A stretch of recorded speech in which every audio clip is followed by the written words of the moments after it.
think so.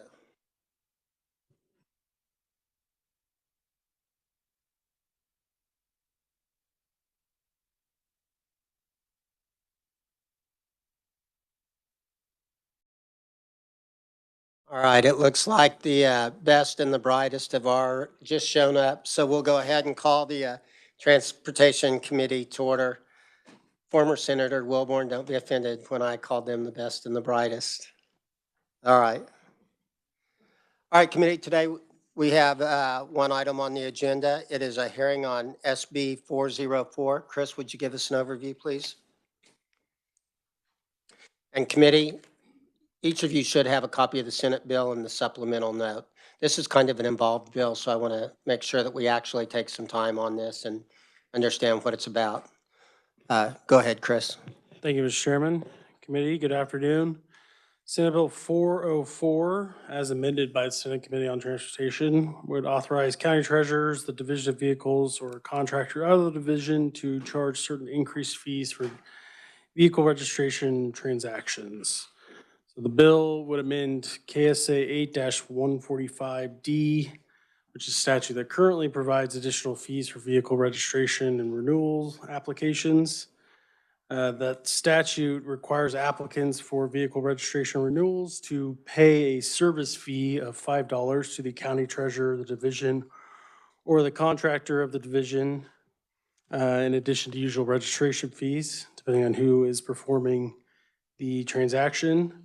The statute also currently prescribes another registration fee that can be charged by county treasurers ranging from $2.50 to $5, depending on the amount of facilities in the county where the applicant registers.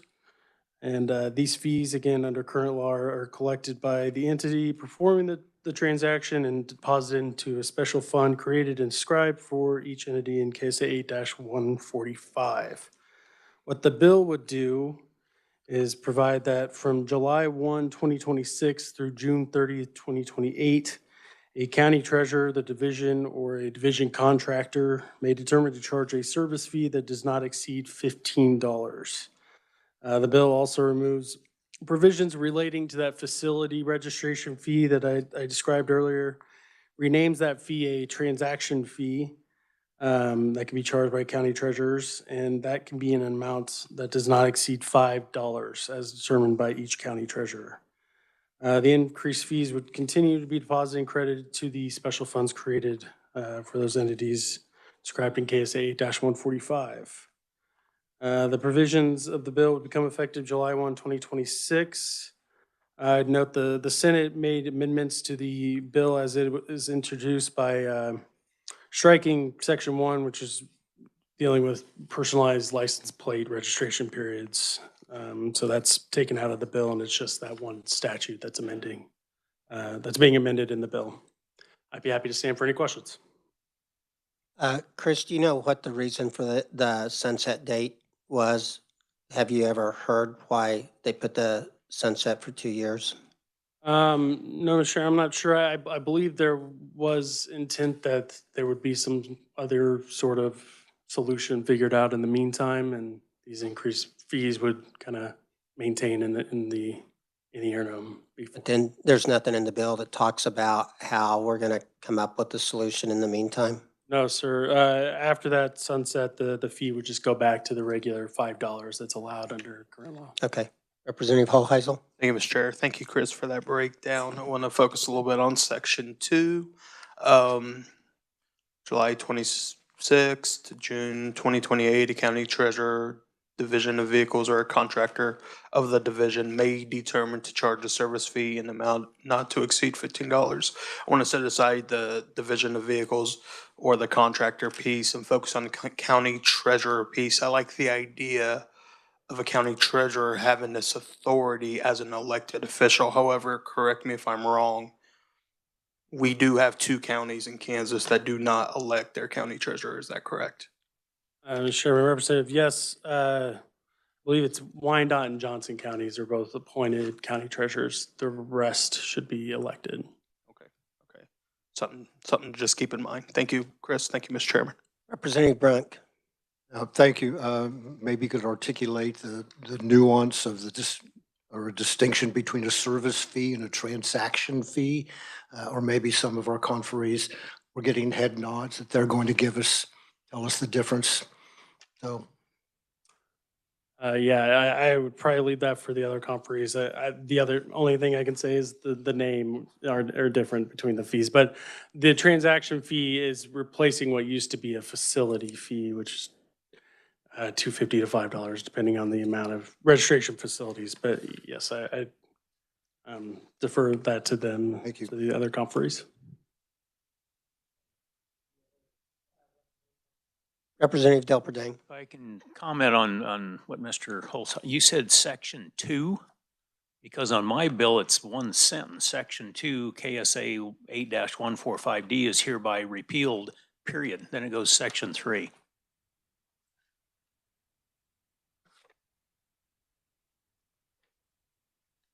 Section 1.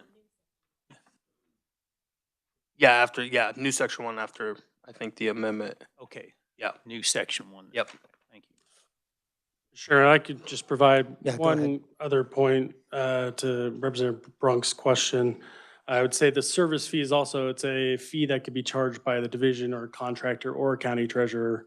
The facility fee, or what will be the transaction fee, is a county treasurer only fee. Yeah, and historically, well, and we can have the others talk about it.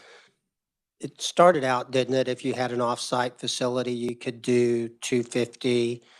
And if you had to, you could do $5. And then they changed it that anybody could charge $2.50. Anyway, that's some of the background on that fee. I'm sure we have someone out there that knows more about it than I think I do. Any other questions for the reviser? Representative Goddard. Thank you, Mr. Chairman. Just so I get it clear in my mind, starting on July 1st of 2026, the service fee could go as high as $15. Is that correct? That's correct. That includes the $5 service fee that people will pay up until that time.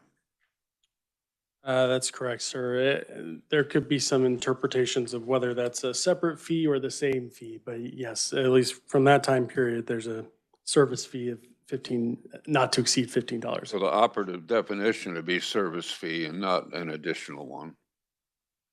Okay, thank you very much. Thank you, Mr. Chair. Other questions? Representative Minix. Thank you, Mr. Chair. Many years ago, there was a treasurer's technology fee fund or something like that. Could this $15 be used for anything within the treasurer's office? Mr. Chairman, Representative, so the special fund that these fees would be deposited into are in KSA 8-145. And according to that statute, the fund is to be used by a county treasurer, division, or contractor in paying for necessary help and expenses incidental to the administration of duties for vehicle services, transactions, and resident services. This has been many years ago, but there was a small amount that treasurers could put aside for technology when we're talking back to Y2K and all a few years ago. I was just curious as to how they might utilize this fund. It makes all kinds of sense to me that we raise because counties have been subsidizing this state operation for years. Yeah, I believe that technology fund is a different fund. But again, I would defer to the other conferees if they can provide other clarity. Any other questions at this time? Representative Delperdang. So if I'm reading this right, today it's the $5 fee. Is that a correct statement?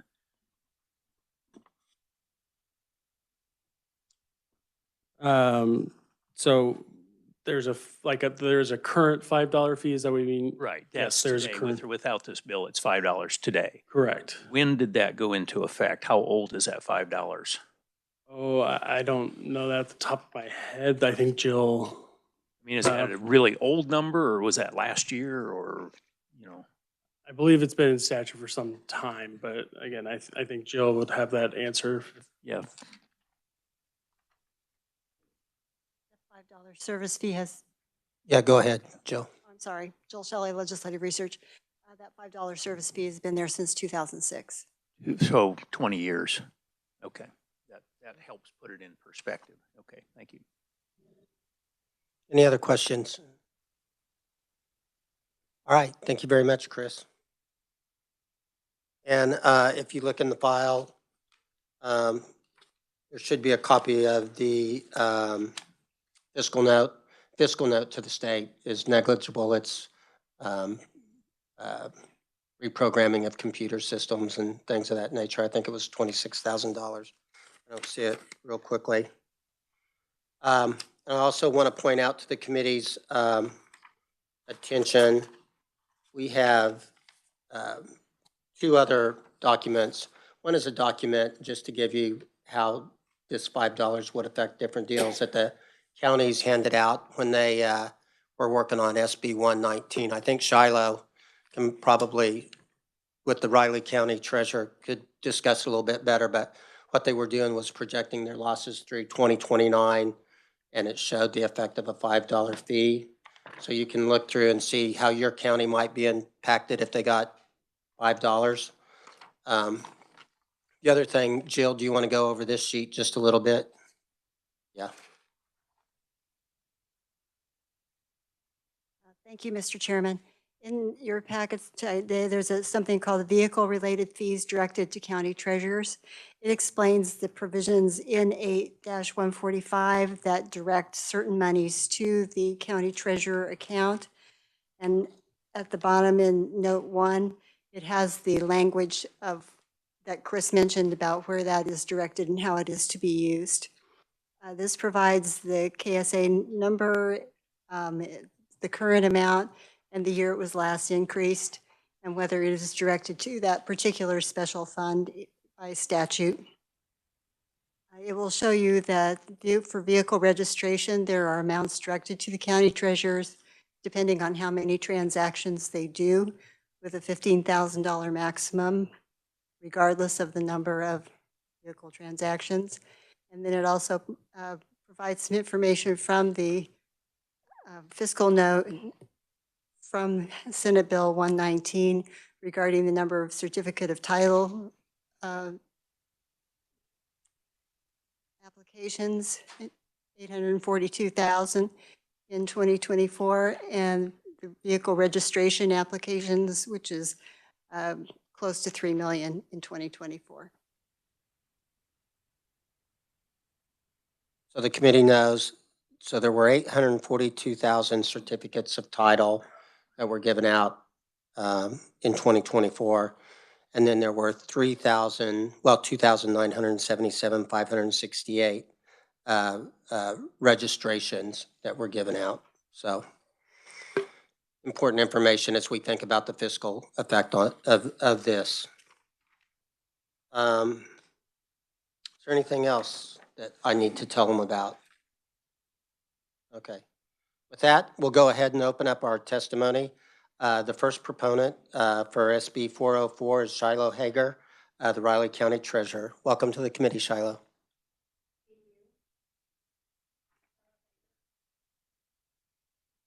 Sorry, Shiloh Hager, I'm the Riley County Treasurer, and I'm also the Legislative Chair for the Kansas County Treasurers Association. And thank you again for the opportunity to be here. This is definitely not my first time talking about motor vehicle fees to the Transportation Committee. We have a long history, but we've been working on motor vehicle fees pretty much going back since 2012 when the implementation of the mover system happened. There was a shift in the amount of work that went from the state to the treasurers. A lot of treasurers needed increased staffing. The state used to provide all of the equipment for the treasurer's office to do the motor vehicle work. That also changed after the implementation of movers.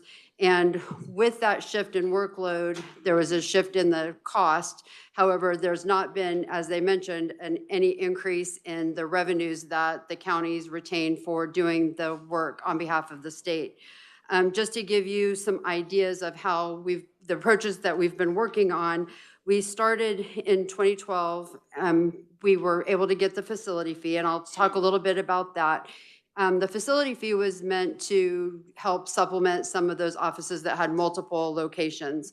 It allowed, if you had more than one location, to charge up to a $5 facility fee. If you only had one location, you could charge a $2.50 facility fee. However, that fee was a little controversial for some counties because it was only charged on customers that came into the office. A lot of counties felt like it was an unfair fee to charge a customer coming into the office to do work and not those who were doing things online or by mail, even though those also have a cost associated with it. We cover the cost of the paper to print the registrations, we cover the mailing, we cover the envelopes for those that either renew online or by mail. So a lot of counties chose not to charge that facility fee for that reason. Fast forward to today, many more counties are now charging it whether they liked it or not, because we needed to find some way to help fund the motor vehicle operations. In a lot of counties, their transactions are very flat. So you'll have flat transactions, therefore you have flat revenue, but your costs continue to go up. So there's becoming a larger and larger imbalance on how the motor vehicle operations are being funded, and a lot of those operations are now significantly being funded by ad valorem tax dollars. Going back to 2018, we did develop a working group that involved legislators. I think Representative Goddard was on that committee. Representative Francis, we had the Department of Revenue, we had county treasurers, and we tried to look at the whole motor vehicle operations and the funding mechanism that was in place. Starting in 2019, we ran a bill that tried to streamline the whole motor vehicle funding process. However, we were unsuccessful. We ran that bill, I believe, 3 sessions. In 25, we decided to take a different approach since increasing fees seemed to be a taboo thing. So we looked at a different approach. Instead of increasing fees, we decided to, what if we just reallocated the current fees that we are charging? So for example, a registration fee, the state gets $29.25 of the $30 registration fee. The county retains 75 cents. Could we look at that? Well, obviously that didn't go anywhere either. So we are down to a completely new approach, and that is local control. We're looking at what does it take to fund the motor vehicle operations in each specific county. And as we were working, a one-size-fits-all approach did not work. What Riley County needs for a county service fee is not the same as what Johnson County needs or what Potawatomi County needs. So what this bill does is it allows the county treasurer to determine what that county service fee needs to be to cover the cost of the operations of that county. It could be up to $15. So if you're currently charging we're currently charging a $5 county service fee, you could potentially add up to an additional $10. It also takes that facility fee, and instead of just charging it on somebody who walks into the office, it would be charged on every transaction, whether it's mail, whether it's online, or whether it is in person. So that's the distinction between those two fees.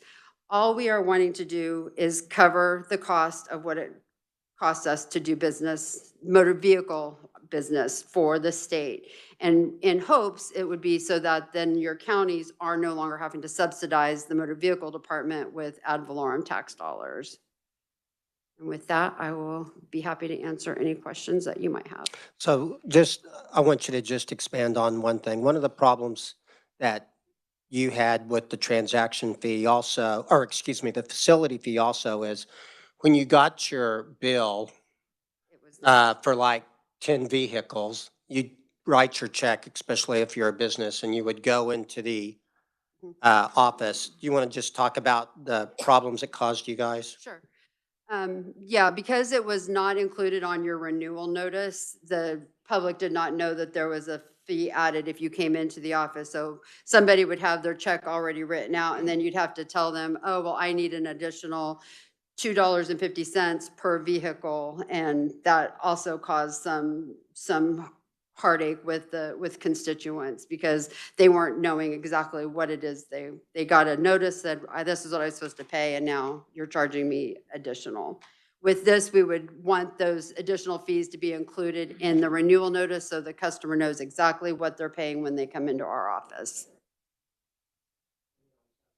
Also, when we look at the fiscal note on this, I don't know the exact number. I know at a minimum, there's about 750,000 online registrations a year. Do you have any idea how many counties right now charge at least a minimum? I know this, I don't know the exact number of that, but I do know this last year, we did add several counties because we knew it was an issue coming to you to ask for additional funding when we'd already had a funding mechanism in place. We wanted to make sure that we were using what we had. I don't know if the Department of Revenue can expand on how many people signed up for that, because we have to sign up by October 1st every year if you want to charge that fee. But it would be fair to say that this change in the name would raise at least 5 times 750,000, approximately $3.75 million. If they chose to do both the $5 county service fee, everybody charges, that's optional. They would just be able to decide what amount they wanted to charge. The new transaction fee, that would be an optional item that they could choose to charge up to that. So technically. So the bill has the transaction fee being optional still? Yes, I believe so. And I don't think, we went through this bill and we didn't see it that way. I believe it's not optional. I thought it said may charge an addition, that $5, that additional. Chris? Yeah. Yes, Mr. Chairman, so the transaction fee does say, in addition to the service fee, so it's the service fee, I would say that's not optional.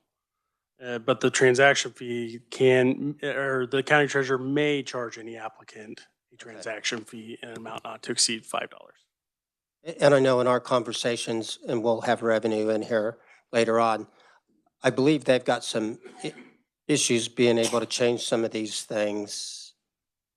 It's better for them if they change stuff January 1, that there's some issues if they don't changing stuff July 1. Okay, so the transaction fee is optional, county option. Correct. Okay.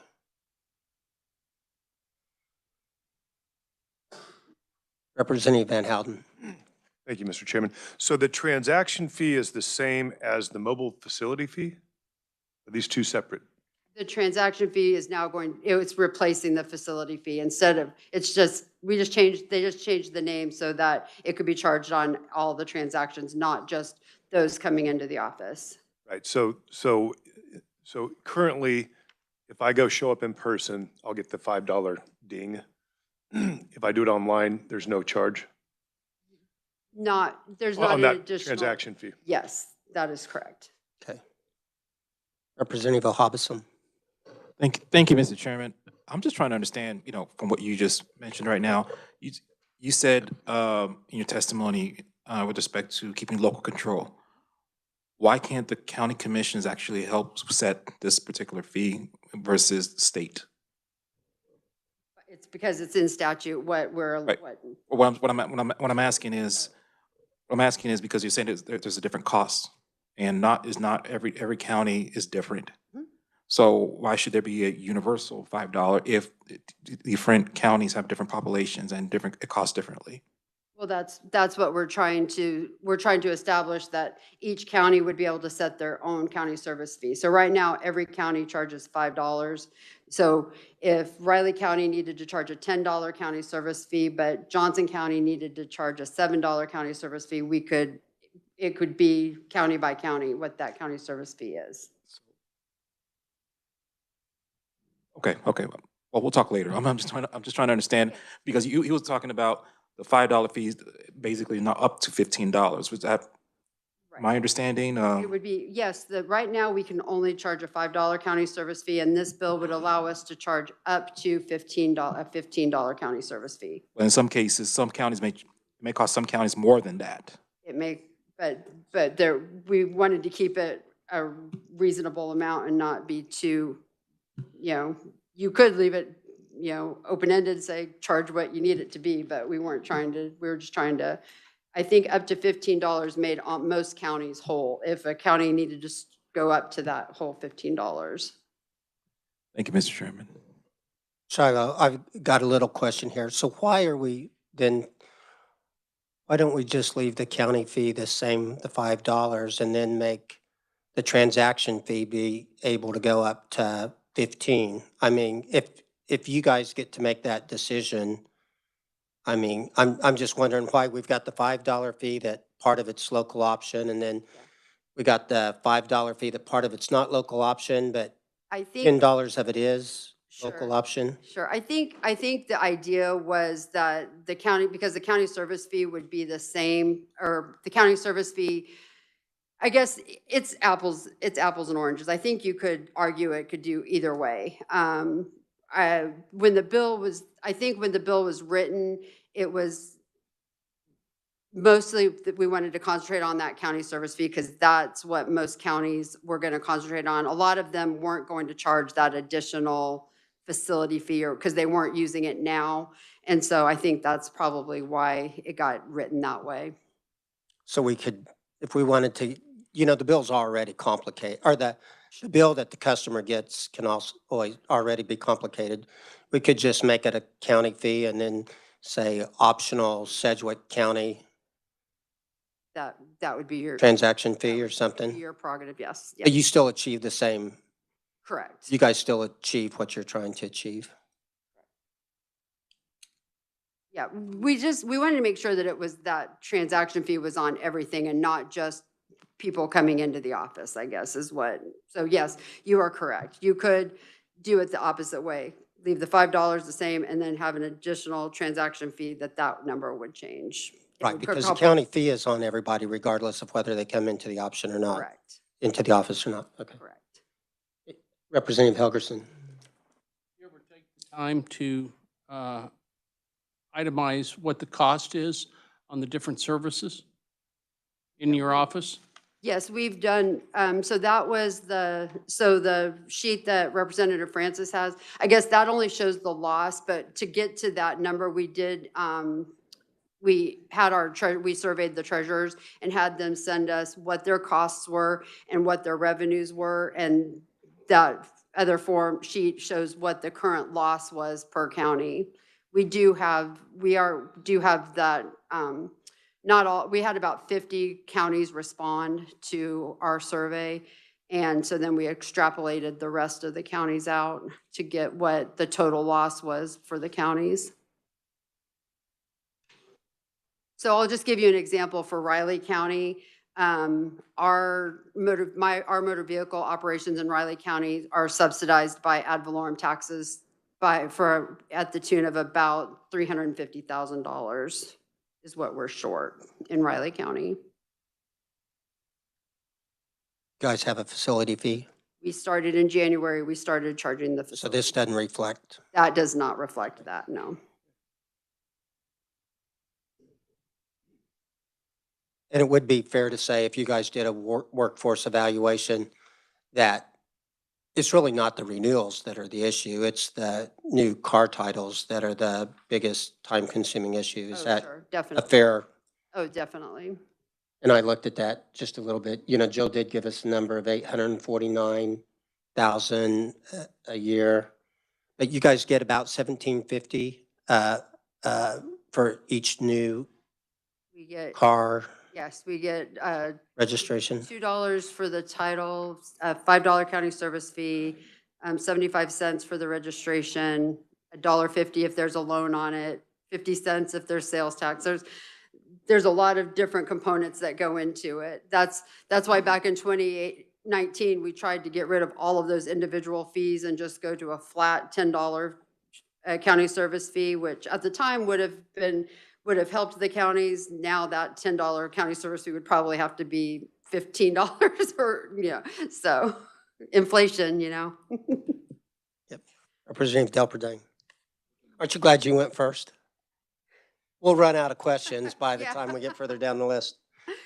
Now, is there any documents here that identify where all of the cost of registering the vehicle goes? For example, my 23 high-end pickup this year, I think was close to $800.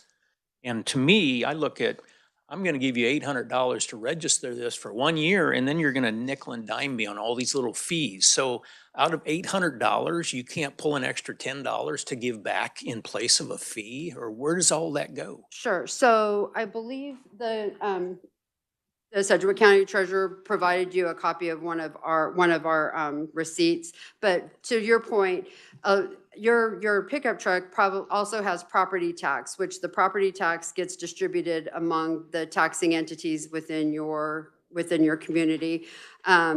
There's a registration fee, which part of that goes to the state. The county gets 75 cents of that registration fee. There's some additional, Kansas Highway Patrol has a $1.25 fee, I believe, on there.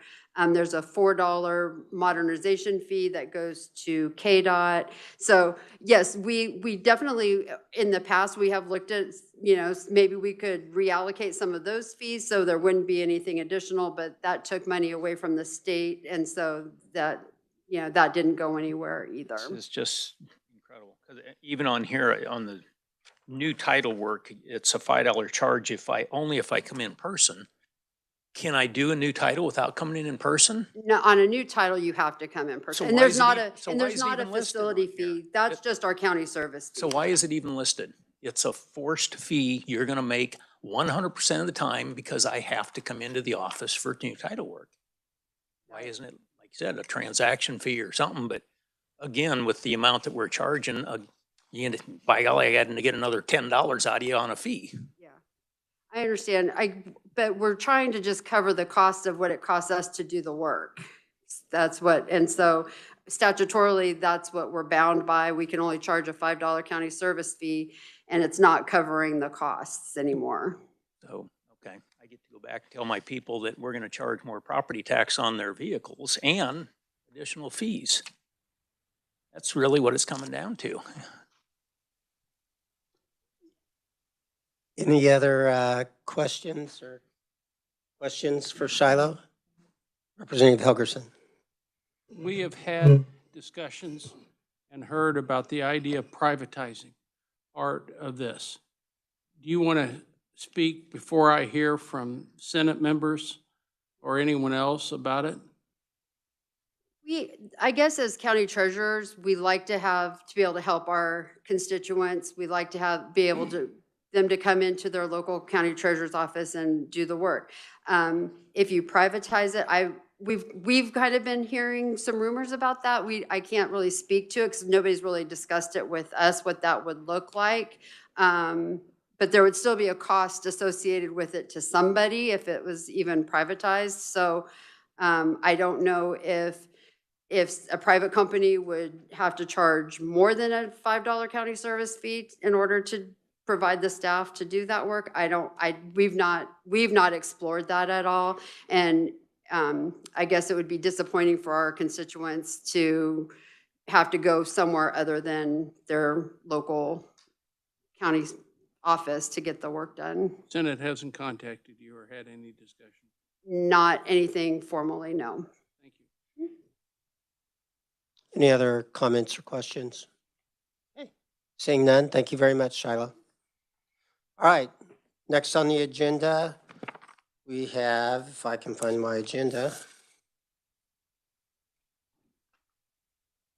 we have Brandy Bailey, Sedgwick County Treasurer. Welcome to the committee, Brandy.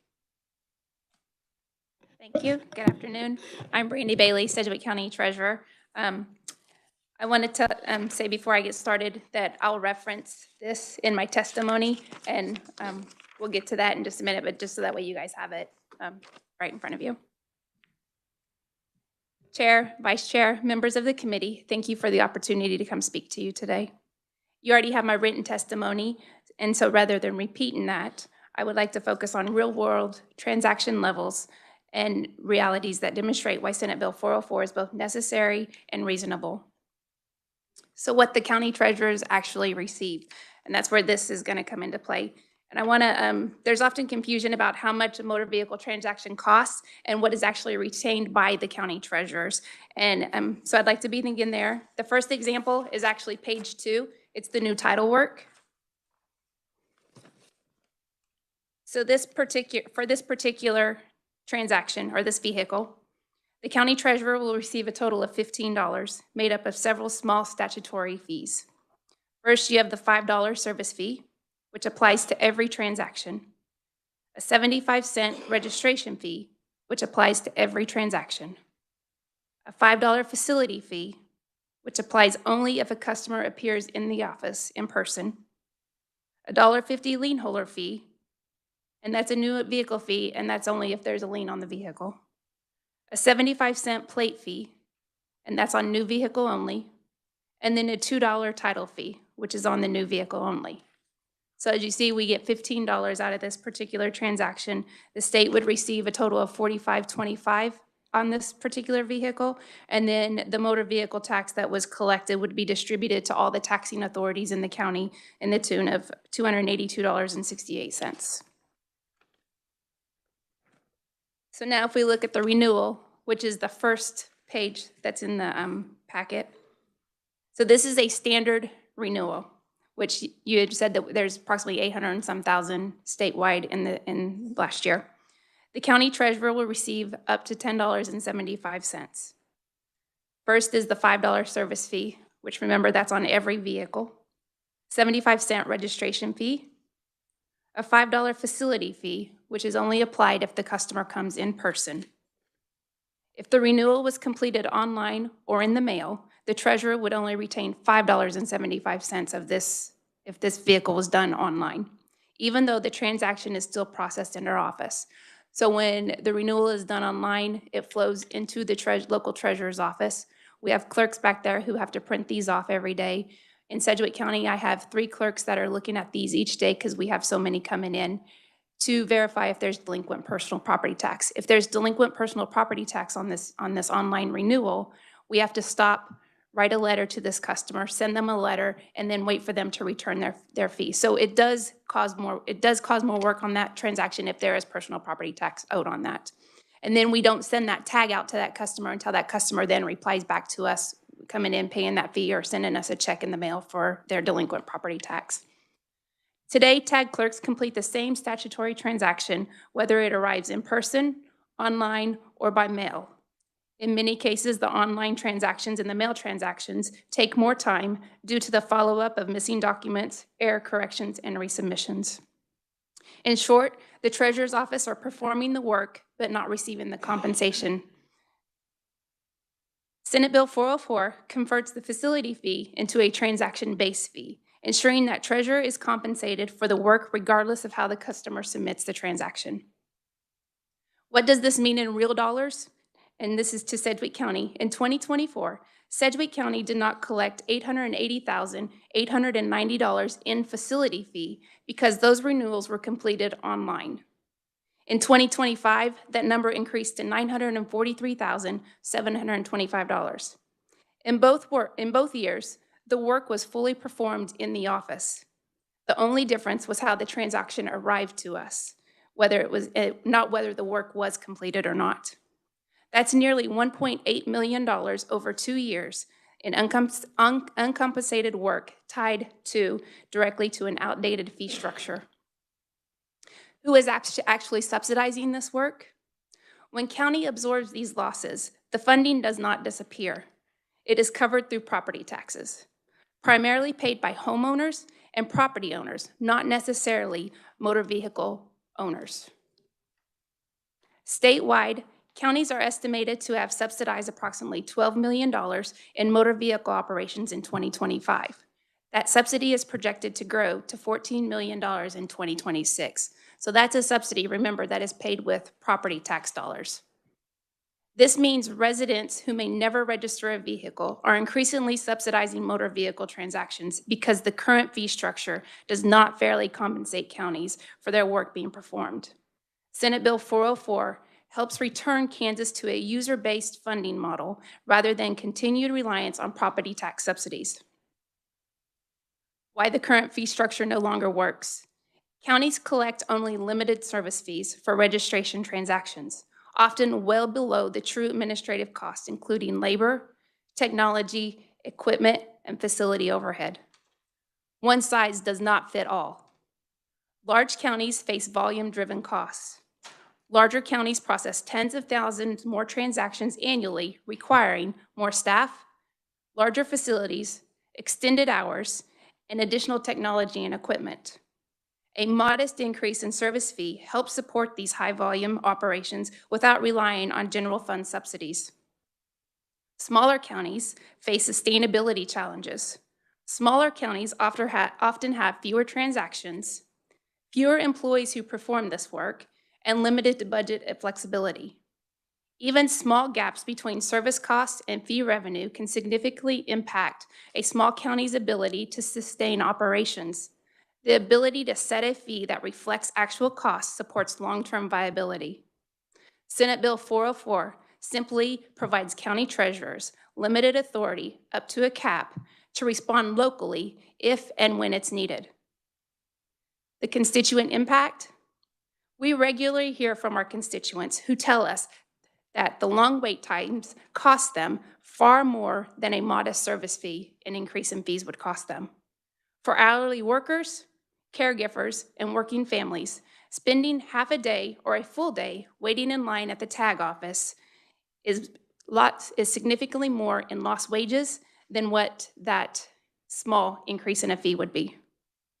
Senate Bill 404 gives the counties a tool to reduce wait times, to help us improve service delivery, and ultimately saving residents time and money. In closing, Senate Bill 404 does not mandate a fee increase. It does not increase cost tax. It is not a property tax increase. It preserves legislative oversight, and it reduces the reliance on property tax subsidies. It simply modernizes an outdated fee structure so counties can continue delivering required motor vehicle services responsibly, efficiently, and fairly.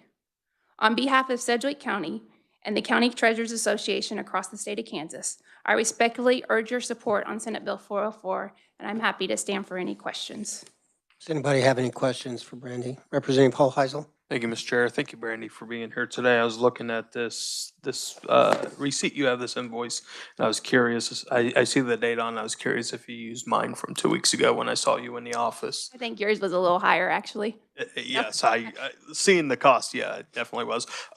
First question, Mr. Chairman. I have a few. The first question is, you were, I guess, instrumental in crafting this legislation. Is that correct? There's a number of paragraphs that have been stricken by the Senate that has to do with personalized license plates. So I'd love to get your guys' thoughts on what you guys are aiming for with that language. So with the personalized license plate, what we were aiming for, statute currently says that personalized plates have to be renewed, changed out every 5 years, meaning years that end in 0 and in 5. This was my first year as treasurer in 2025 that I faced this. And we had over a 500% increase of people walking into our office to do a personalized license plate transaction. So the hope of putting personalized plates into this bill was to change that so that way it wasn't on years ending in 0 and years ending on 5. It was so it would be staggered. So that way when the time you came and renewed your plate, so if you renewed this year, 5 years from now is when that would renew. If you renew next year, it would be 5 years then. So then that way we're not having an influx of people in our office on one specific year. So if nothing changes, what we saw this last year in 2025 in my office, it's going to be the same, if not worse, in 2030. So that was our hope in drafting that piece. Okay, and did you get any rationale from the Senate why they struck it? They told us KDOR had some issues with that and wanted to work on it because they saw some programming issues and they wanted to work on it. And so that's why it was stricken, is what I was informed. KDOR coming up, so I can ask them that. Second question, if I may, Mr. Chairman. We pass this bill as is. We get it into law. We, at least us Sedgwick County folks, I know Ranking Helgerson and I, O'Hobson over there, Representative O'Hobson, we see what's going on in Sedgwick County right now. We hear from our constituents, same thing with Representative Delperdang. the long lines, there was some consolidation that happened. If we pass this into law, when will we see the results of this? What will we see? How will we know that this is working? What will we see to the benefits, especially of Sedgwick County, of passing this into law?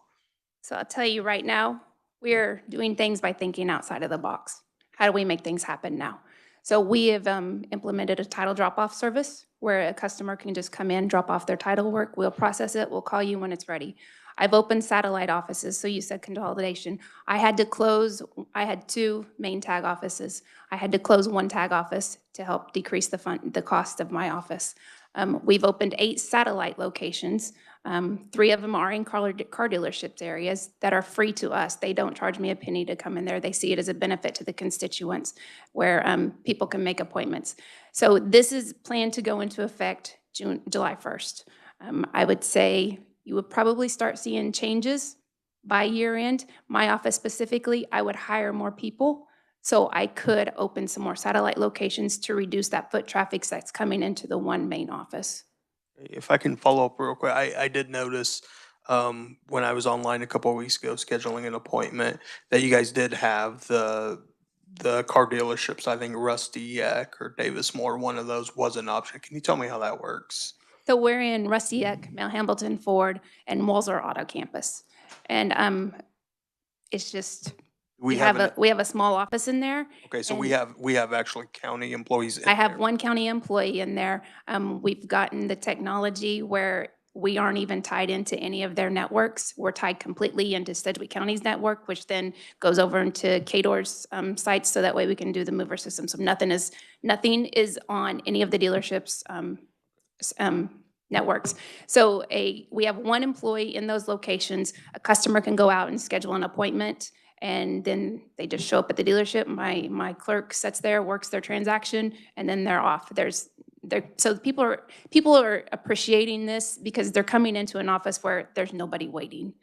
And in between those customers, because we have it set where there's 20-minute appointments.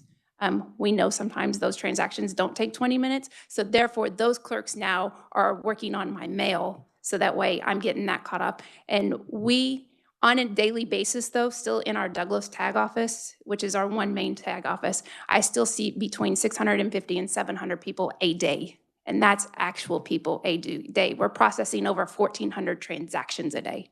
If I remember right, when I saw you there a couple of weeks ago, the reason you were there is because you exceeded capacity as far as the fire marshal. Okay. We exceeded fire code, so I had to have people wait outside, which there was a line almost halfway around the building that we were having to let in 1 at a time as people were leaving because we were at fire capacity. So in Sedgwick County, this funding would help me hire employees and potentially get more locations, so I don't exceed that fire capacity. Figure that. Thank you, Mr. Chairman. Representative Delperdane. First off, Mr. Hoheisel beat me through my original question, but I appreciate hearing your answers to that, because if we move forward with this, we've got to be able to show the people smaller lines or additional offices or so. So I appreciate you working on that. And I will tell you, in Sedgwick County, I have other places lined up. It's just I don't have the staffing to get into those other places yet. So are you telling us if we pass 404, the money's there, you will go after the employees, you will open the additional facilities then? Yes. That's what I wanted to hear. Just a quick question for my own knowledge. You made a comment on personal plates every 5 years. They have to come into the office, or however we have changed that. But why is that? Why can I not do that online? Because they have to get a new plate, and it's considered a title transaction. So they change the personal ones every 5 years? They change their personals every 5 years, yes. And now, and I will say, you can personalize every plate that's out there on the road. And so, I have an opinion on the personalized plates. I won't share that at this moment publicly, but yes, you can personalize everything now. So if I've got a personal plate, Randy Bailey 1, I know that's too many letters, but if I've got it, you change the plate style, but I want to keep the same nomenclature and letters, why can't I just renew it and you send me the tags? Why can't I renew it over the internet versus having to come in there? So first of all, the internet is only set up to do just a renewal. And like I said, to do that, we have to get you a new plate. And it's considered a title Again, transaction. I understand that, but if I'm not changing anything other than I understand the plate might look different, Mhm. is it something you would be open? Is it something we need to get involved with to say, hey, allow us to do it over the line? I think anything's open and on the table, but I would defer that over to KDOR because they would be the ones that would have to set the programming on that. I think they may be sitting in the room. We'll hit up on them later. So I appreciate your answers. Anybody else have questions this time? Representative Helgerson. I'm going to join my Sedgwick County colleagues and stick with Sedgwick County. How much property tax went up in Sedgwick County to pay for the fees? So I don't know about the property tax going up. I know Sedgwick County did reduce the mill levy. And last year, we had to be subsidized with property tax dollars by $861,000. And that was just last year. So the $860-some thousand is what had to come from Property mill tax. levy is probably. Correct. It came from the general fund. Have you had any discussion or heard any discussion? Part of my thought is that they could just simply tell the state, you do it. You take on this responsibility. If it's basically it's an unfunded mandate. And they could simply tell the department and say, you got to figure out how to do it down here because we're not getting enough money. Has that been talked about? I'm not going to speak on behalf of Commissioner. I do have a commissioner here that could answer that, but I will tell you that one of the commissioners I have talked to specifically in regards to this and that particular subject, it's a convenience to the residents of Sedgwick County to do it there in the county at their facility that is inside the county versus coming to the state and doing it there. We'll leave it at that. Thank you. Representative Brunk. Thank you. Thanks for being here. So when we talked about this last summer, brought up the question. So you said there's what, would you repeat the number again? $800,000 roughly of So property? that was subsidized in Sedgwick County, Right. $861,000 in 2025. Okay, $861,000. And so can I assume, Commissioner, that that our property taxes overall, if we do this, would go down by $861,000? You can answer that when it's your turn to come up. But would you be adverse to something in the bill that said that? Any property taxes now that are being subsidized by any county would be reduced by the amount of money that you'd be saving? Maybe in some cases you won't be saving any, but Personally, as the treasurer, I would be okay with that, but I would defer that to the commissioners because I don't know that they would want to. I was asking for a friend. Yeah. But I would defer that to the commissioners and let them make that decision. That is not my wheelhouse. Yeah. Representative Wilborn. Thank you, Mr. Chairman, and thank you for being here. I'm from McPherson County, and you talked about thinking outside of the box. Do we have the technology today where people could go to an office outside of the county and do their work? Because there are a lot of counties that aren't necessarily overloaded. Right. That has not been discussed to my knowledge. I know it's come up from constituents and by legislators and a couple commissioners in Sedgwick County, but that is not being discussed. Part of the issue that I see with that, and I'll let KDOR maybe answer further to that, is that the property tax dollar that we collect on your motor vehicle fee and the sales tax that we collect in that county is programmed into the system based on your county. And so when we're pulled up, we're in Sedgwick County, working in Sedgwick County. So if I have someone in Harvey County who's paying additional sales tax, I don't have their data where I can see that in my office to know how much to charge. So that way, then when we distribute that out, so we wouldn't know how the distribution would go to, so the right people receiving the correct funds. If I may. Along those same lines, I know if I buy an automobile in Wichita and pay a sales tax there, and when I get home, I get another hickey. So there are differences. There are It's differences. being adjusted. Mhm. And I can't see why it couldn't be done all the way through, but. Right. it's not. And I think that's just programming issues. And I mean, I'm not saying it couldn't be done, but I'll let Kador respond to that because I don't know what the in-depths of movers can and can't do. Anybody else have questions? So I've got a couple, Brandy. What was the reason for the sunset? Were you involved in those discussions? There's a sunset in this bill. The reason on the sunset, because this originally came without a sunset when we introduced it, was in hopes that that would allow time for treasurers, KDOR, and some legislators to get a committee together to sit down and really think about a true solution for the motor vehicle office. There's more to just funding in our office. It needs full modernization. So it's bringing that committee together to come up with a overall solution. And then I'm looking at this sheet that you guys turned in last year, and it said that your projected loss through 2029 was 707,000, and yet you said this year it's 850-some thousand, or? We did. We have already exceeded that 2029 projection. We pay our employees and they get raises each year. And in some years there was larger raises than what was, projected when these were put in. And so it's just the cost of everything keeps going up, and we have exceeded what the projected loss for 2029 Could is. part of that be a result of the personalized license plates kind of ramping up your volume? Potentially, yeah. Okay. And I will say, I know you asked Riley County Treasurer this about the facility fee, and we do charge the $5 facility fee, and we have for years. So that's included in my loss for numbers. And so it looks like you've kind of thought about this a lot. How much do you plan on increasing registration fees, taking into account the fact that you're also going to get the online? Right. So if I get the online, that will hopefully bring me close to $1 million extra for my office. And then my increase in my fee, I'm only looking at potentially going up $1 to $2. That way I can hire more staff. I need to make myself whole, and I need enough to add some additional staff. So I don't see Sedgwick County going up to $15. I only see a minimal couple dollar increase.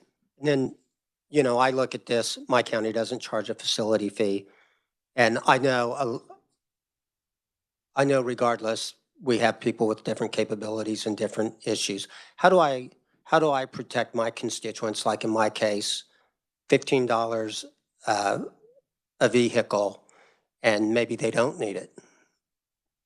So with this bill, it gives the authority to the local level, specifically to the county treasurers. We are elected, all of us except 2. So therefore, when it comes time for reelection, they're going to look at us and we'll be voted out. Some treasurers have already said, if they go up to $15, they might need the $15, but they know it's political suicide if they do go $15. So I think you're not going to see that issue come into play. And at the end of the day, there's no benefit to the treasurer to raise it as high as we can to cushion our budget. At the end of the year, whatever is remaining in that fund, under statutory, we're obligated to transfer those dollars over to county general fund. So I guess that's one of the things where I do get concerned. If we did the maximum of what you guys are asking, the fiscal effect would be $33.75 million at a minimum, because some don't have a facility fee. And yet, when we look at this and testimony we've heard from others, it's really the need as a whole, and I understand that there's different counties that have different issues, an $11 to $15 million need. So it's like this said before, it's per treasurer to determine what we need. Right now, not all the treasurers do charge that facility fee. I do charge that facility fee. So therefore, my increase, if I could get the facility fee across the board, like I said, that's going to essentially make me whole. I just need the extra couple dollars to get me higher. So, and to be quite honest, that $15 isn't going to cover and make whole some of your small Western County, Kansas treasurers. Some of them may need $30. So $15 really is just just the number that was picked out, I don't think you're going to see very many treasurers, if any, go to $15, which gives us that $30 million fiscal increase to across the state. Representative Helgerson. Well, this is begging the question then. How do you feel, or how did the treasurers feel if we have to have joint approval? That the treasurers and the county commission have to sign off on the increases? I haven't heard from every treasurer across the state. I guess it depends on the relationship that the treasurers have with commissioners. You know, some treasurers have a great relationship with the commissioners, and so it'd be okay. Sedgwick County, I'm more than happy to go and speak to a commissioner and let's come up with a number that we feel is appropriate for our county. But I can't speak on behalf of other treasurers as far as what their relationship is with their commissioners and whether they would want that or not. But I feel, you know, treasurers are elected just like a commissioner is elected, and we have to answer to our constituents as well. Representative Delperdang. Thank you, Mr. Chair. This is just a quick question. Sedgwick County, for you, how much is $1 worth?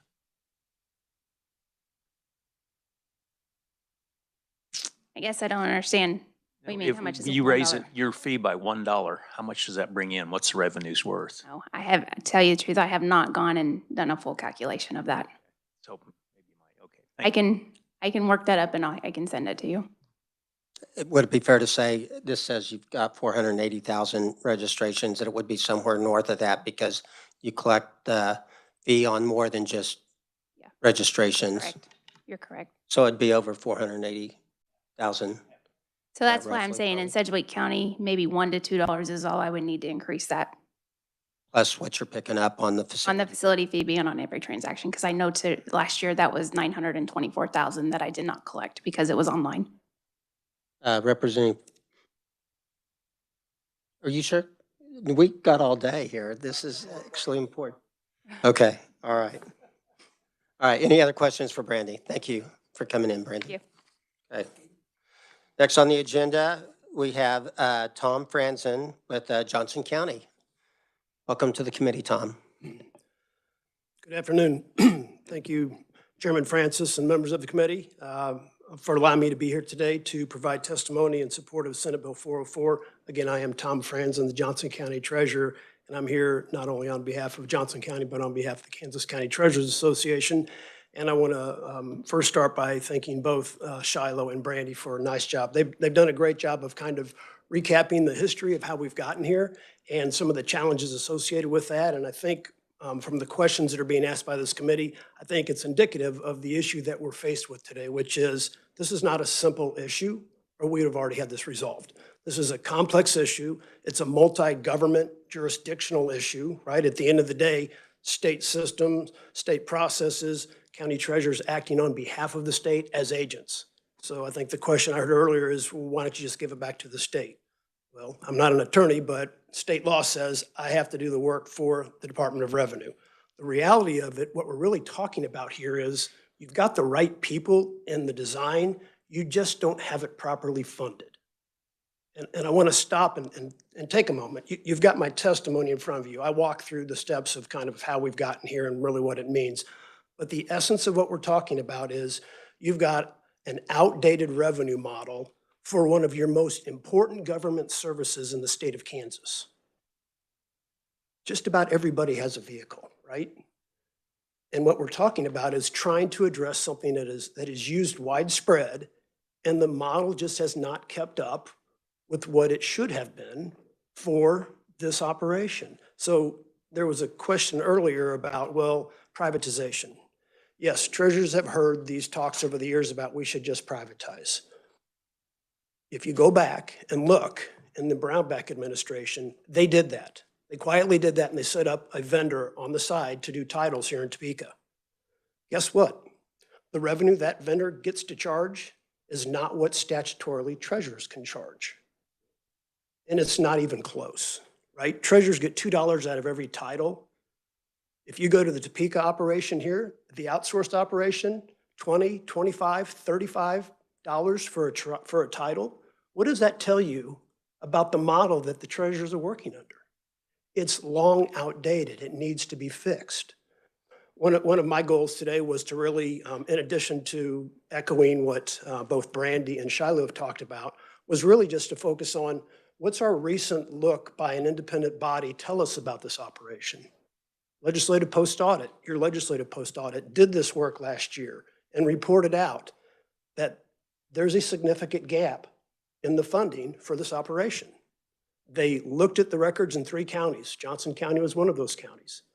They looked at the records and found out not only was the gap as big as what we had said, it was actually larger.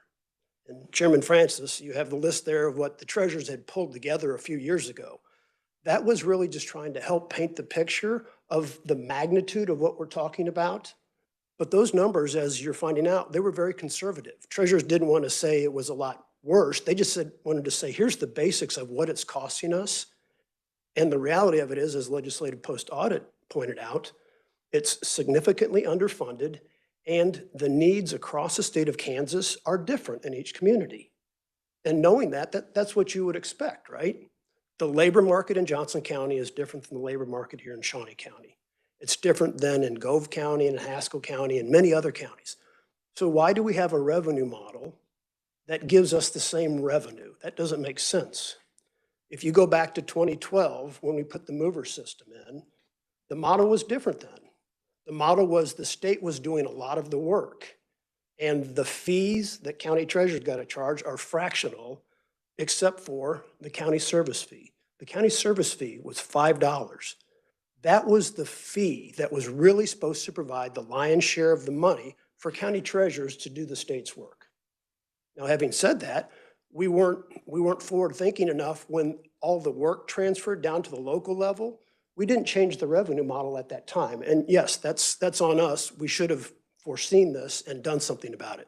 But we were just trying to do the state's work at that time, get a new system implemented, and help our customers. What we've learned since those years, the growing cost of the operation at the local level is far outstripping what the revenues are that are currently in statute. And as Shiloh did a nice job, Mr. Chairman, just kind of recounting the really good work we've done trying to understand it and trying to change the model, the fact of the matter is it's just a revenue issue that needs to be addressed. Legislative Post Audit pointed out in Johnson County, we subsidize the operation with local property tax dollars to the tune of $2.6 million. And that number is growing every year. We talked about some of the transactions in Johnson County. We do, Representative Delperdang, we do roughly 700,000 transactions, do 115,000 title registrations, do almost 500,000 registration renewals, and then a bunch of other transactions. So $1 is going to be 700,000. That's not anywhere close to 2.6 million, right? So just understand what the treasurers are asking for is really just a model that gives us at the local level the ability to charge what our constituents need. In Johnson County, we're hearing loud and clear from our constituents, you need to do better. You need better service. You need to be able to provide more options for getting that service out to the community. Waiting 4, 5, 6 hours to get served is unacceptable. And this is not a new issue. We've been working through this the last couple of years, trying to really stay out ahead of it. We've done a lot of things from an innovation standpoint, and yet we're running out of options, which brings me back to the point I want to leave you with, which is this is a funding issue. We just need to take care of the funding. This bill in its current capacity has a sunset. And talk of studying it, I think, is wise. I think that gives you the ability to understand not only what are we really looking at, but where are we going with this model? I would hope if we study it, we don't just keep doing the same things. I would hope if we study it, we would make changes that really focus on the customer and how we provide service to them, right? Instead of building offices and keep throwing money at staffing, why aren't we making this more efficient? Why aren't we at the state level designing laws that really allow us to give the customers what they want? What the customers want in Johnson County is not to come to an office. They want to be able to do a lot of this themselves. They want to pay their taxes, they want to pay their registration fees, and they want to go about their day. They don't want to spend their time waiting to come pay their property taxes. That's not where they are. So, Mr. Chairman, I'm not going to belabor it anymore. You've heard most of this, but I did want to thank you for the time today and just remind you that Senate Bill 404 does a couple of things. It gives us more resources locally. It allows for more accountability at the local level, and it really allows us to start working on reducing that property tax burden. With that, Mr. Chairman, happy to answer any questions. Representative Hoheisel. Thank you, Mr. Chair. Thank you, Tom, for being here today. I have a lot of heartburn on the section that gives the county treasurers, not the county treasurers, but in two instances, a county treasurer that is unelected, the power to raise fees. How would you feel if we said, we give that power to any county treasurer of the 105, the 103 that are elected, but in the case of Johnson County, in the case of Wyandotte County, we gave that power to the county commission as elected, an elected body to be able to have that power? Representative Hoheisel, I think when we're studying public policy, it's good to look at things like that to make sure that we're mindful of what it might look like. I will tell you this, in Johnson County, I work very closely with the Board of County Commissioners when it comes to setting the budget for the department I oversee. That will not change regardless of how the law is written. I'm still going to work very closely with my board to make sure that we're doing the right thing for our constituents. But if we think we need to put in a provision there for unelected or appointed local officials, that's fine. I can't speak for Wyandotte County's position on it, but I know in Johnson County, we're going to work closely together to help serve our customers. I appreciate that. Thank you, Mr. Chairman. Representative Van Houten. Thank you, Mr. Chairman. So Representative asked one of my questions. I'll ask a couple more that have been asked previously. What would you anticipate you would raise the fee to? Would you max it at the 15, or what would you anticipate Johnson County would be necessary for Johnson County to be at least out of the red? That's a great question, Representative, and I'm just going to go back to what I just told Representative Hoheisel, which is I work very closely with the board.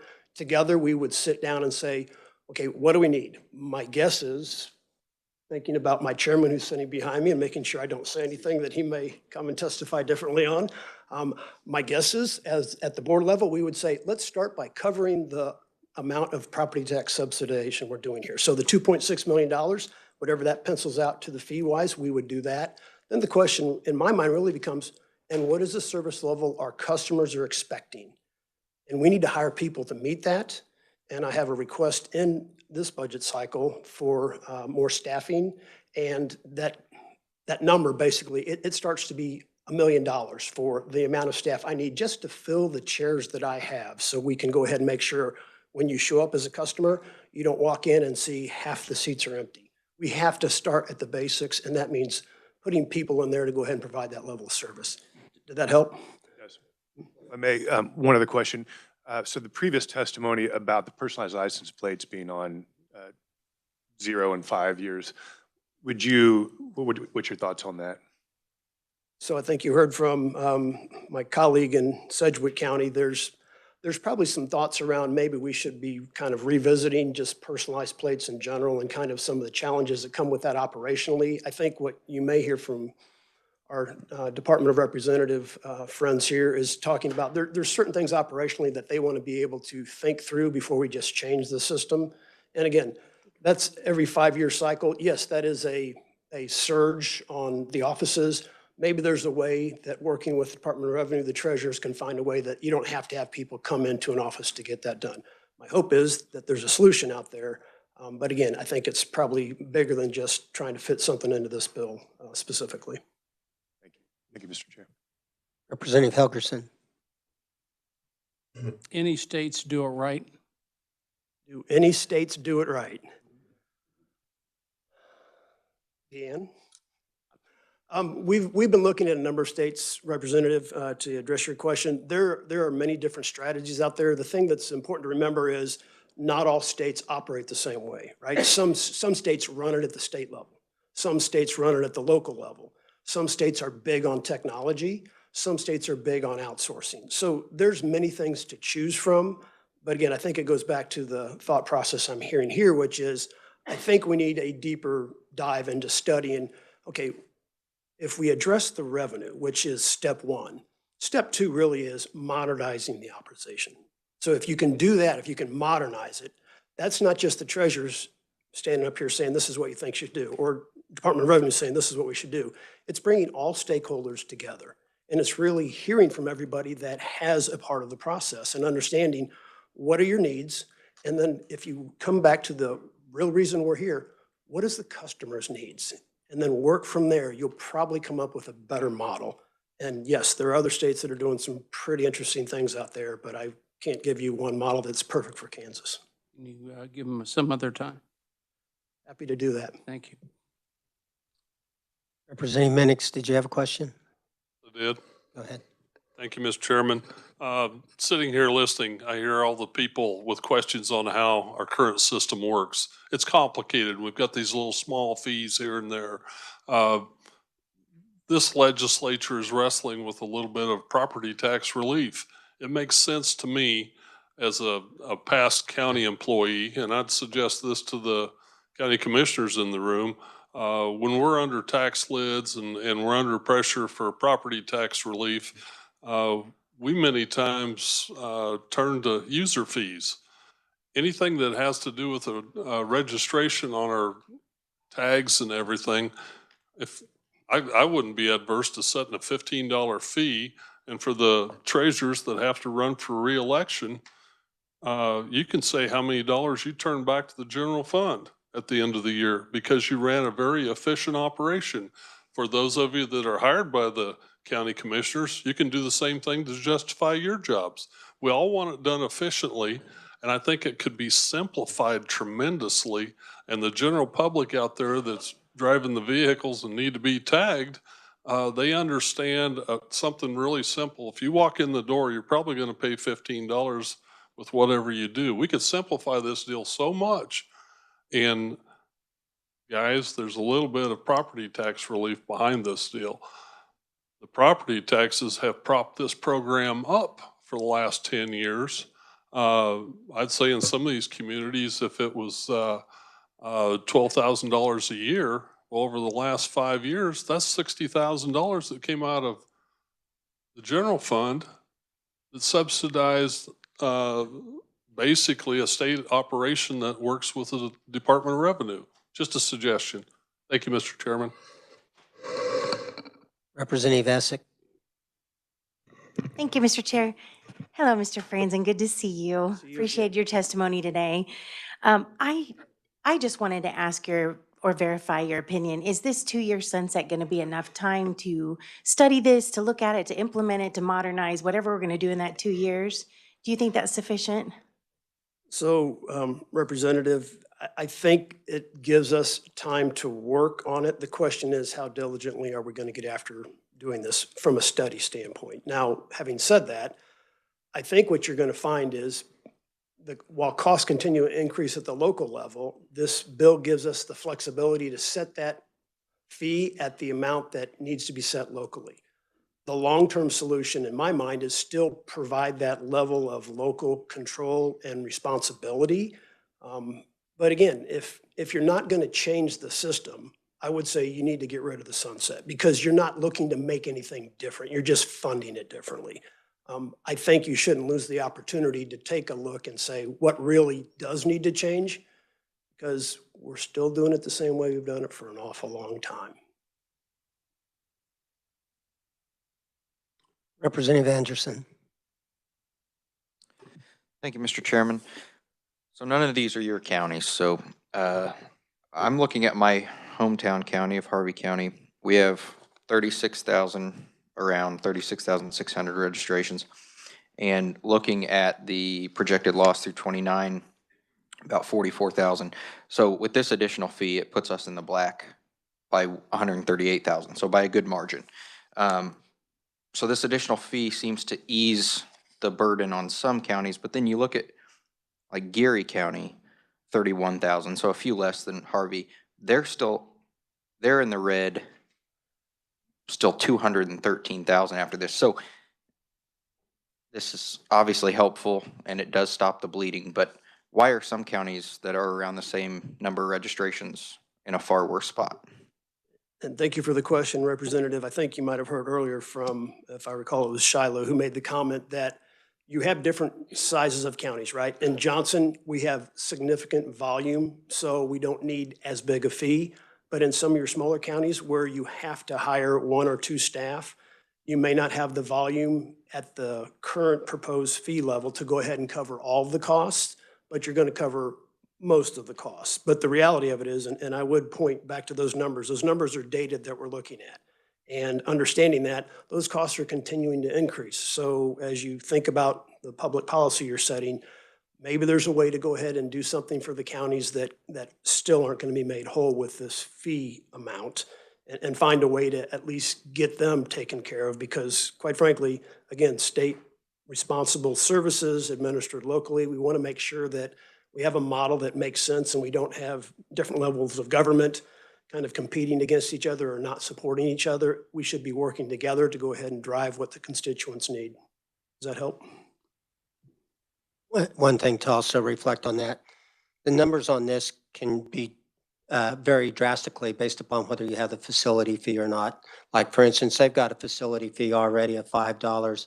Some counties didn't implement those or implemented it differently, so that fee by itself could make a big difference. That's a great point.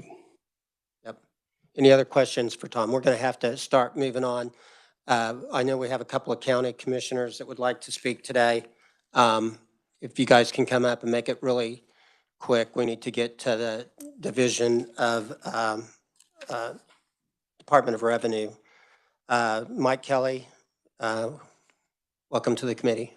Mr. Chairman, members of the committee, thank you so much for the ability to be here. I will keep it incredibly brief, given the technical professionals that you did hear from. I am the chairman of Johnson County, Kansas here on behalf of Johnson County, Kansas as a proponent of Senate Bill 404, but also here on behalf of the Big 5 counties, a caucus that we formed to advocate for the interests of not only the 5 counties that do make up 55% of the state's population, but in this instance, one that impacts all 105 counties.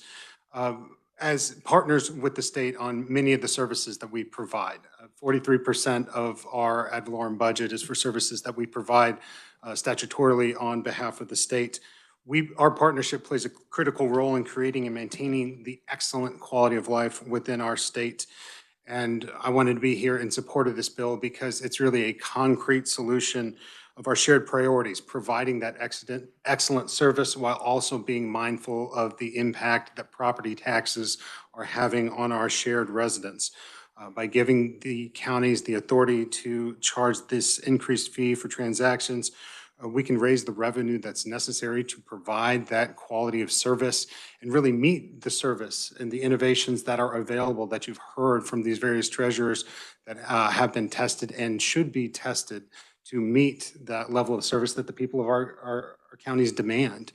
I can tell you in some of the testimony that you'll see written from Tom Franzen, the comments that we get back from our residents is, I would pay $15, I would pay $50 if I could plan my day around this.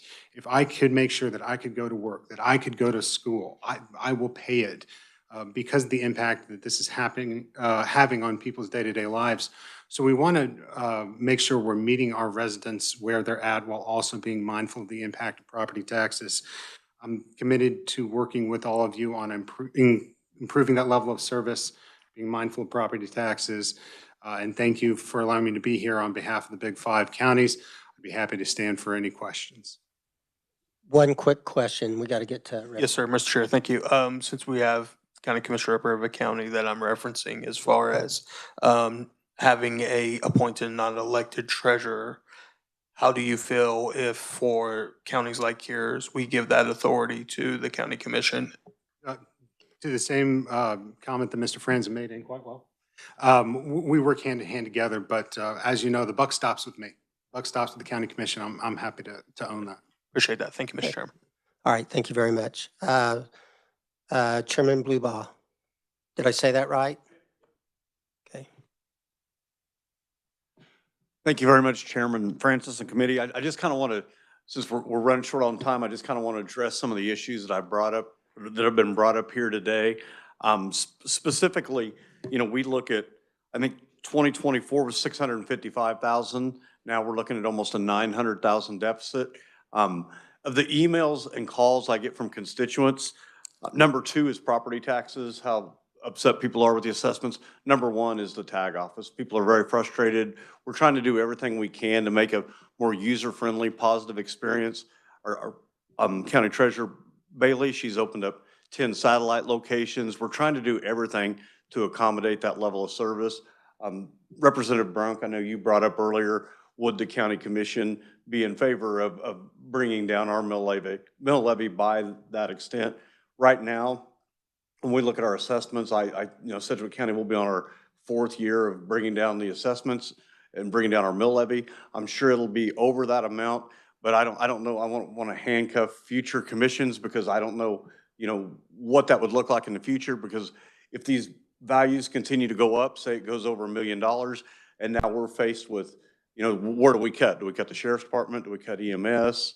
What kind of service do we got to cut? So I'm a little bit nervous about that, but I'd entertain any other questions. One other thing, I do have concerns with the sunset, just because of the fact that we already heard years that end in 0 and 5.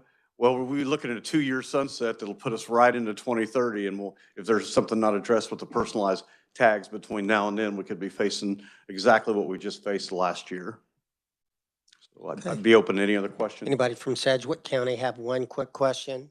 Okay, seeing none, thank you very much. Okay, thank you. Zach, it's your time. And we're going to take more than 2 minutes with you, buddy, so. Well, I'll be very quick. Zach Denny, Director of Government Affairs, Kansas Department of Revenue. You have my written testimony. It's really just a brief outline of where we were at in the Senate. The bill, the personalized plate provision would have created some immediate problems for the department, and the real problem for everyone else will be about 5 years away. I do think within the next 4 or 5 years, we can figure out how to do the personalized plate stuff online, so hopefully that will solve that part of it. There were some other questions that came up. Let's see here. I guess really the main thing I would like to say before I take questions is that I think any long-term solution to this whole problem probably starts with an upgrade or a new motor vehicle record system. I think the current one we have is not as flexible as it needs to be to solve a problem like this. And so the department would be happy to be part of that conversation when the time comes. So I'll just stop there and answer any questions. Representative Hoheisel. Thank you, Mr. Chair. Thank you for being here. I'm not going to ask about towing today. But I want to go back to the personalized tag stuff. I guess I don't understand the barriers. You said 4 to 5 years we could. What is the barrier of us doing it in 2 years, in a year, building a website and being able to offer these services online? I don't know. I mean, we'd have to meet with our vendor who does this, and we have a lot of other projects in the work too. I mean, we plan this stuff out pretty far in advance, and that is something that's on the list. I just think that's one that's in the preliminary stages. I don't know. I hesitate to give a specific reason on why or if we could move that up. I would have to talk with the Division of Vehicles folks and our vendor to see how much sooner we could do that. I do think we could do it before the next personalized plate renewal cycle in 2030, though. Okay, and if I can, question was brought up the other day. Why do we redesign these plates every 5 years? What is the reason? That's a good question. I'm not completely sure. I think it maybe has it's partially to do with raising money for the state. New personalized plate every 5 years. People want to go get a new one. I don't know. I'd have to do a little more research on exactly why we decided to do that way. I'm just a little. It's little uneasy about giving the state the authority to design a new plate every 5 years after some of the previous. Representative Hoheisel, if you would have been quiet and let the bad one go through, and we could have came up with a good one in about a year or two and started to stagger that stuff. Mr. Chair, I'll let you know, I got my 2 new plates in the mail last week, and I was very prideful to attach those to my vehicle. It was a crowning achievement. Zach, can you real quickly touch on the problem that you guys discussed with me about the fact that July 1 for an implementation date does not work? It needs to be January 1 if it's going to vary by county. Yes, I meant to bring that up. Yeah, January 1 would make the most sense to us for programming purposes. Also, that's the start of a new renewal cycle, so it makes sense that everybody pays a new fee at the beginning of the year. Okay. Representative Delperdane. Thank you, Mr. Chair. First off, and I don't know if I'm assuming you could answer, maybe not, but what is on the property tax portion of it? What is the breakdown? Does 100% go to the state, or does it go to county, to cities, or how does that break out of there? Goes to the counties. That one of the treasurers with the can county, come up. yeah. Shiloh, come up. Call a friend. Shiloh can tell. One after that, so. So the property tax, it's based on the average mill levy of your county. So it goes to, so in my county goes to about 30% goes to the county, about 30% goes to the city, about 40% goes to the school district. The school is, so none of it comes to the state then?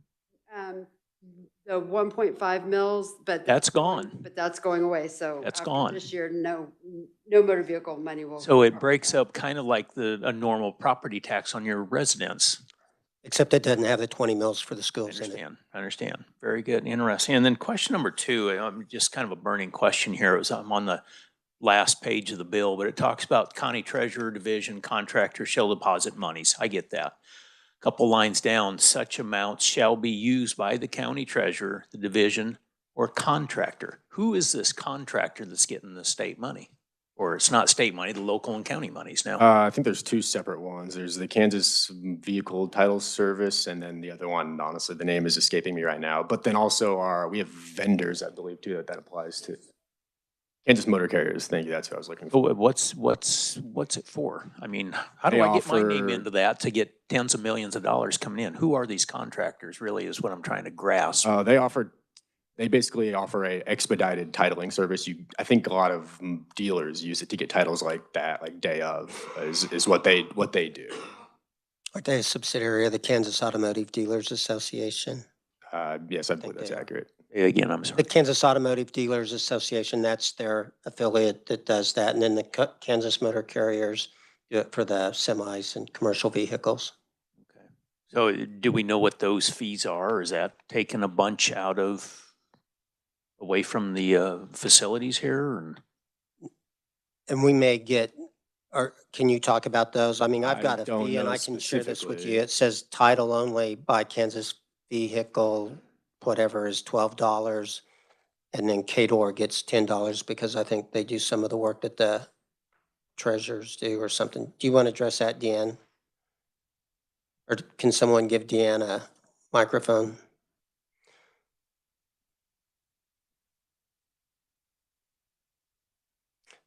This is a Gordian's knot.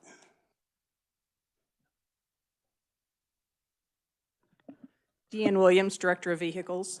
And Kansas Vehicle Title, then they do the walk-in work, like Zach said, for the dealers. And then if you personally want to go get a duplicate title, you can go into their office, pay that contractor fee and for your title, and you will walk out of there with a title. And as far as Kansas Motor Carriers go, then it's the Department of Revenue. We didn't have enough people to work front counter. We saw that would be a way. They were already dealing with these folks, so we outsourced to them. We had to go through the register, and anybody that wanted to bid on it could bid on it. Motor carriers got that, and so anybody that throughout the state, they can go into that office and they can do either commercial or IRP. And then they do all the registration, and then that paperwork comes over to our office, and we make sure that all the title work is correct and go through that. And some local treasurers do that also on a case-by-case basis, They correct? do. We have, it's either 9 or 10 IRP counties, and then we have a lot of the counties will do the commercial work. No, I appreciate that. I was just trying to figure out who are these contractors, because it had money coming to them that they have to deposit, and then the state's paying them also. Well, the state isn't paying them. What they do is they will collect all the money, and then they keep the service fees, just as the counties do. They keep that service fee. And then we get all the registration fees, which go to KDOT. We get all the title fees, and that's broken out the way it's designed to. So those are the fees that. And what is the service fee for title only?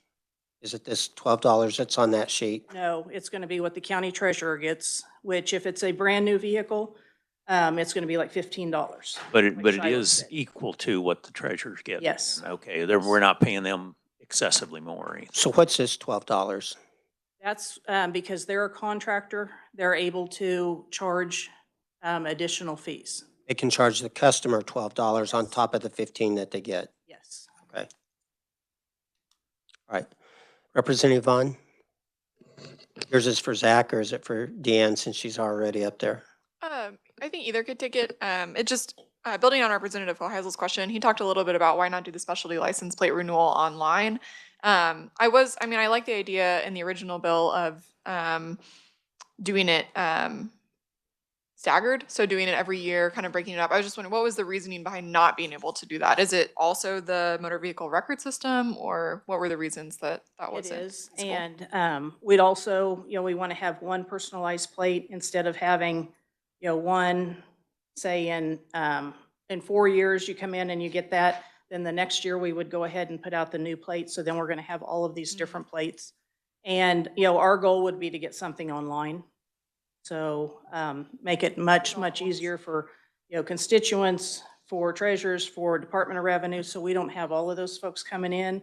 And, that way we've got to figure out how the person that has, say, Deanne, and then there's somebody else that might want that on their tag. If I've had it the longest, we have to be able to get that tag back out to that person. That's the one thing that we hear about a lot right now. Sense. Thank you. Thank you, Mr. Chair. Representative Helgerson. What's the computer going to cost? And has it been requested? It has not been requested. Are you waiting till the new secretary? Well, we have looked at different programs, and it's going to cost a lot of money. I know that, and that's why I was asking. Yeah. No, we have not done any RFP. We've got information that we are getting together. We've worked with AMVA, talked to different states, and we're not ready to move forward with any of that. Are we over 75? I don't know. Okay, thank you. Any other questions? All right, committee, I know that this is a very complicated topic. I do hope that we can work this bill tomorrow before we have a hearing on the utility thing. As some of them have alluded to, there's a lot of people that have worked on this for a number of years. I'd like to get something done. We need to start moving this ball forward. We've rarely had a chance to do something in this deal. It may not be exactly what the treasurers want. I'm a former county commissioner myself, so I have some opinions. But we do need to move something forward on this. So hopefully we can work on some amendments. If you have amendments, talk to me. I'm preparing a few, but we're going to try to work this tomorrow and get something out. Okay. Something that can get through the process, by the way. So is there anything further for the body? If not, we're adjourned. Thank you.